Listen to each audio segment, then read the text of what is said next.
Assalamu alaikum students, how are you? I hope you are all fine and safe in your houses. Today we start our novel and its name is Goodbye Mr. Chips, written by James Hilton. As you all know that we completed our 11 chapters. Now today we start our lesson from our chapter 12. So let's start the main points of our chapter 12. जी तो students, हमने chapter 11 में mister रॉल्स्टन और mister chips की क्वार पढ़ी थी और उस क्वार में आपने देखा था कि वो जो सारी चीज़ें हैं वो किस तरह से जो हैं सॉल्व आउट हुई थी। अब मिस्टर चिप्स को बोर्ड ऑफ गवर्नर्स ने ये अथॉरिटी दे दी है, उनको ये कह दिया है, उनकी चॉइस पे छोड़ दिया है कि अगर वो चाहें तो वो 100 साल तक भी यहाँ पर रह सकते हैं। तब उसके बाद क्या हुआ है वो देखते हैं। तो वो कहते हैं कि मिस्टर चिप्स या ब्रुकफील्ड में रहा और वो अवॉइड करता था मिस्टर रॉल्स्टन को और उसको ये कोशिश करता था कि वो जितना उससे दूर रह सकता है वो रहे। फिर 1911 में यानी कि 1911 में रॉल्स्टन ने ख़ुद को बेहतर बनाने के लिए, अपनी इम्प्रूवमेंट के लिए उसने ब्रुकफील्ड को छोड़ दिया और वो एक और पब्लिक स्कूल में एज अ हेड वहाँ पर चला गया। अब इसके बाद जो शख्स था जो कि वहाँ पर एज अ हेड आया वो मिस्टर चैटरिस था और मिस्टर चैटरिस को मिस्टर चिप्स बहुत पसंद करता था। मिस्टर चैटरिस की एज जो है वो यहाँ पर 34 इयर्स बताई गई है और वो यंग था मिस्टर रॉल्स्टन से भी और वो बहुत ज़्यादा ब्रिलियंट भी था और मॉडर्न भी था। ये सारी की सारी जो चीज़ें हैं चिप्स को बहुत ज़्यादा अच्छी भी लगी थी कि वो मॉडर्न भी है, यंग भी है, लेकिन उसका बिहेवियर मिस्टर रॉल्स्टन जैसा नहीं है। फिर यहाँ पे एक चीज़ डिस्कस हुई है कि 1913 में मिस्टर चिप्स जो है उसको ब्रोंकाइटिस की एक डिज़ीज़ हो जाती है और ब्रोंकाइटिस की डिज़ीज़ की वजह से वो पूरे के पूरा जो है एक सेशन विंटर सीज़न का है वो जो है लीव पे रहता है और जब मौसम नेक्स्ट शुरू होता है यानी कि समर सीज़न आता है तो वो सोचता है कि वो अब उसकी सेहत वैसी नहीं रही है, उसके हेल्थ इश्यूज़ हैं, तो वो सोचता है कि अब वो 65 इयर्स का भी हो गया है और अब उसको रिज़ाइन कर देना चाहिए। और फिर एक बात उसके जहन में ये भी होती है कि रॉल्स्टन ने उसको कहा था कि उसको जो है ये जॉब छोड़ देनी चाहिए और इसके जहन में अभी भी कहीं ना कहीं उस बात का असर है कि अब वो जॉब नहीं कर सकता तो उसको छोड़ देनी चाहिए। फिर वो कहता है कि मैं अपने जो फ़राइज़ हैं उसको ऐसा तरीके से अंजाम नहीं दे सकता, इसलिए मुझे इस पोस्ट के साथ चिमटे रहना इंसाफ नहीं है।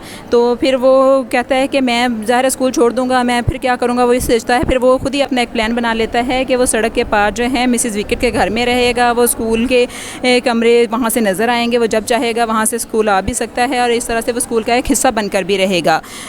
तो फिर क्या होता है कि 1913 में जो है वो उसके लिए जो है एक फेयरवेल जो है वो ऑर्गेनाइज़ की जाती है। वहाँ पर वो एक बड़ी लंबी तकरीर करता है, बहुत सारे मजाक करता है जिस मजाक के लिए वो अपने कॉलेज और स्कूल में मशहूर होता है।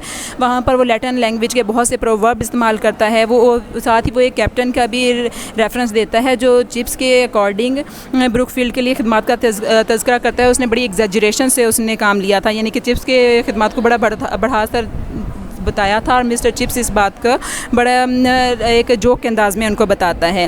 फिर मिस्टर चिप्स ये कहता है कि ब्रुकफील्ड में वो 42 साल से रह रहा है और वो बहुत खुश रहा है। वो कहता है कि मुझे मेरी ज़िंदगी यहाँ पर रहना, ये सारी चीज़ें मेरी ज़िंदगी थी और वो बड़ी सिंपल वे में ये सारी बात कहता है। वो कहता है कि मुझे ज़रूरत नहीं है कि मैं कहीं और खुशियाँ ढूंढूं और वही सारी बात जो है वो लैटिन में अपने स्टूडेंट के साथ शेयर करता है। फिर वो अपनी कुछ मेमोरीज़ को शेयर करता है, उसको वो मेमोरीज़ याद आती हैं। सबसे पहले वो एक लैंप बॉय की बात करता है। लैंप बॉय वो लड़का था जब वहाँ पर लाइट नहीं थी, इलेक्ट्रिसिटी का सिस्टम नहीं था, तो वो एक लड़का जो था उसको अपॉइंट किया हुआ था, वो जो हर कमरे में जाकर लैंप्स रोशन करता था, लैंप्स को साफ़ करता था।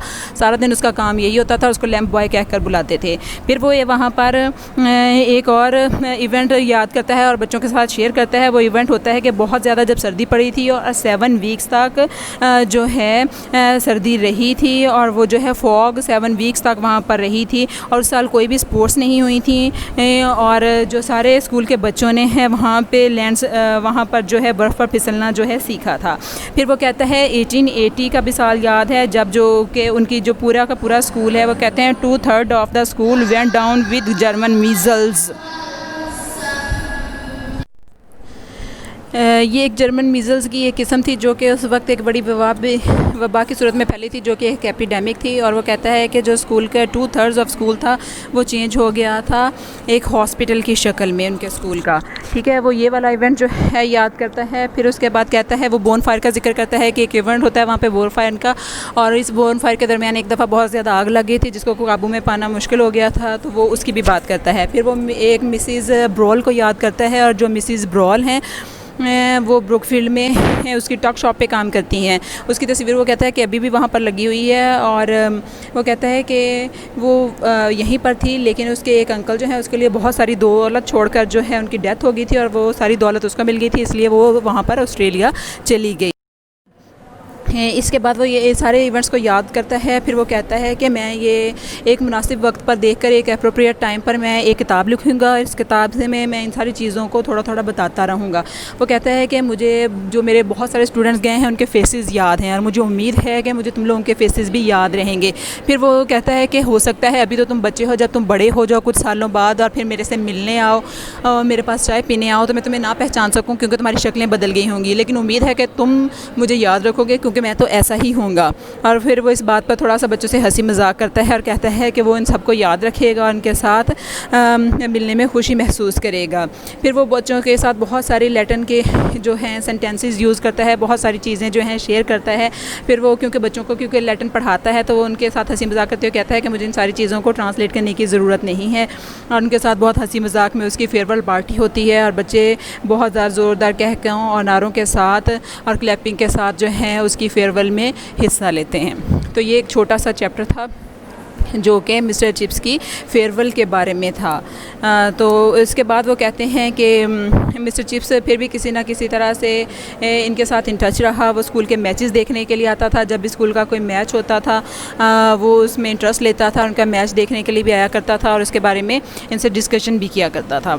ठीक है, तो किसी ना किसी तरह मिस्टर चिप्स जो है इनके साथ इन टच रहा।